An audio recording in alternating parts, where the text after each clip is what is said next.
debate point, that's clear lens extraction in PACD. For that, I would like to invite first Dr. Shikha Gupta, who is going to talk in the favor that, okay, the lens can be extracted, a clear lens, when it is coming to a primary angle closure disease. Thank you, ma'am, for inviting me here. Without wasting time, I'd like to go ahead with the presentation. So I'll be talking in favor of clear lens extraction in primary angle closure. Primary angle closure basically indicates that the patient has had high IOP, either in the form of acute angle closure attack or he has intermittent high attacks. So if we compare it with laser peripheral iridotomy, that is the conventional measure for treating these patients, 50% of patients in the PAC group may still progress to PACG at 5 years. Let's see how the biometry looks like in these patients. They have a thick cornea, steep posterior cornea, small anterior chamber depth and volume, convex iris configuration, very shallow and occludable angles, anteriorly placed lens with respect to the ciliary body, high lens vault, and high lens thickness. So these are the parameters that lead to the angle closure attacks. So early phaco IOL is more effective versus LPI in preventing progression to chronic PACG, as well as reducing the burden of medications in these patients.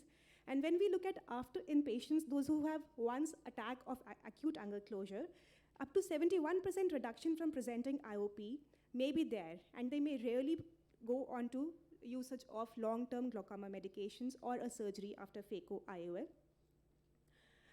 So if we compare it with LPI, after LPI, there is no change in visual acuity or in the progression of the visual fields in these patients.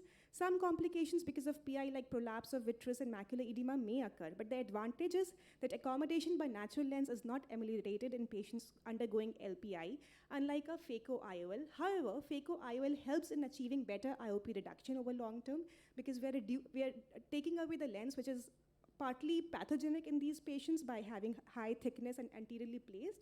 They achieve better BCVA, fewer anti-glaucoma medications, and less surgical interventions. Also, when we look at gonioscopy in these patients, they allow larger degrees of open angle and less extensive PAS formation following phaco in these group.